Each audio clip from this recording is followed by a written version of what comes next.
24 मई 1987 में कनाडा के 23 साल का एक युवक अपने घर में सो रहा था। केनेथ पार्क बाहरी तौर पर वो सामान्य इंसान था, लेकिन उसकी निजी जिंदगी बिखर चुकी थी। उसे जुए जैसी आदत लग चुकी थी, खासकर हॉर्स रेसिंग का। केनेथ पार्क हॉर्स रेसिंग में अपना सारा पैसा हार चुका था और कर्ज इतना बढ़ चुका था कि उसकी नौकरी भी चली गई। और केनेथ पार्क ने अपने परिवार से ये बात छुपा रखी थी। केनेथ पार्क ने अपने सारे पैसे हॉर्स रेसिंग में हारने के बाद उसने सोचा कि कल सुबह अपने ससुराल जाकर सास ससुर से कुछ रुपयों की मदद मांगेगा, लेकिन सुबह का इंतजार नहीं हुआ।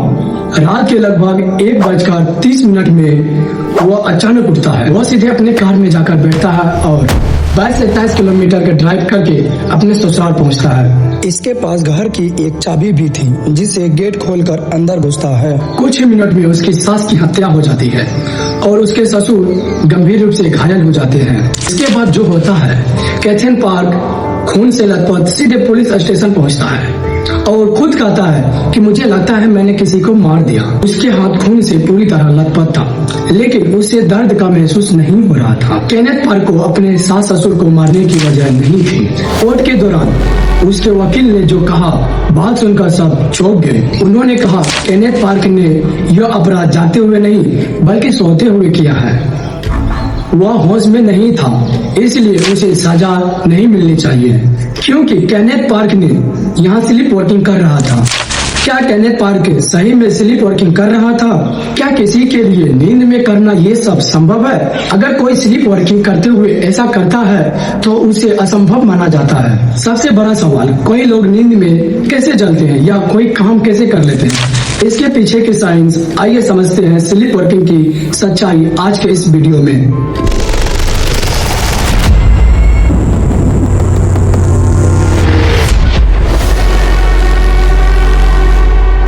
नमस्कार दोस्तों, स्लीप वॉकिंग जिसे मेडिकल लैंग्वेज में सोनम्बुलिज्म कहा जाता है, एक ऐसी स्थिति में जिसमें व्यक्ति गहरी नींद में होने के बावजूद भी उठकर चल सकता है, बात कर सकता है, कभी कभी मुश्किल काम भी कर सकता है। अब यहाँ सबसे दिलचस्प वाली बात यह है कि इस दौरान व्यक्ति की आंखें खुली हो सकती है, वह कमरे से बाहर जा सकता है, यहाँ तक कि वो दरवाजा भी खोल सकता है, लेकिन उसकी दिमाग पूरी तरह जगा हुआ नहीं होता। स्लीप वॉकिंग आमतौर पर डीप नॉन रेम स्लीप के दौरान होता है।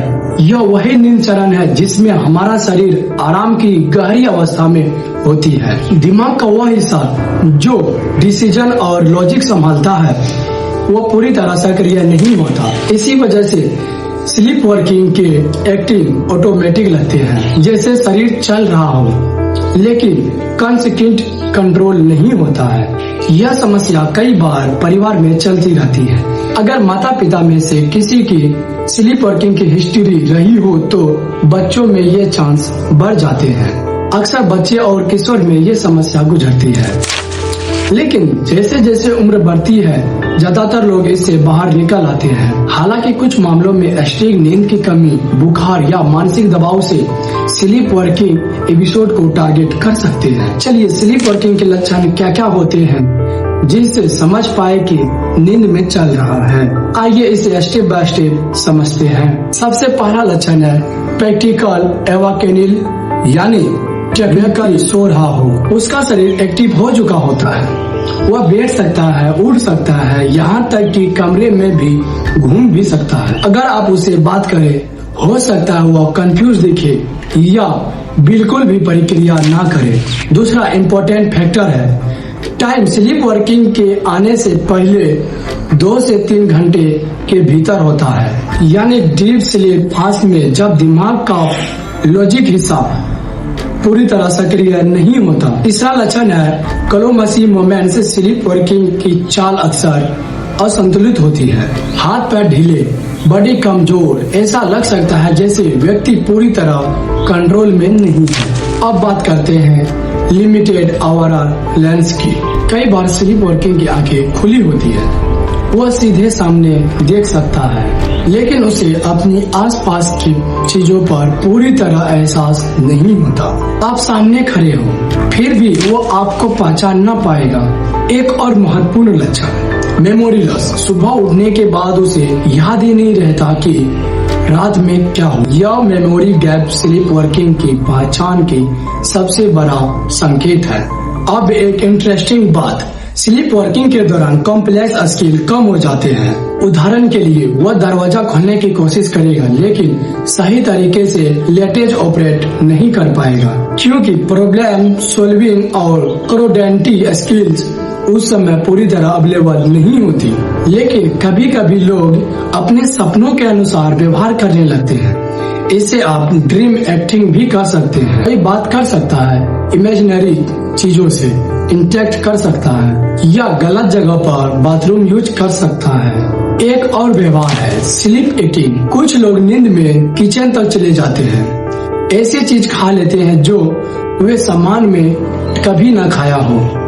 सुबह किचन बिखरा हुआ मिलता है और व्यक्ति को कुछ याद ही नहीं रहता। अब सबसे सुपर प्रेसिंग हिस्सा होता है।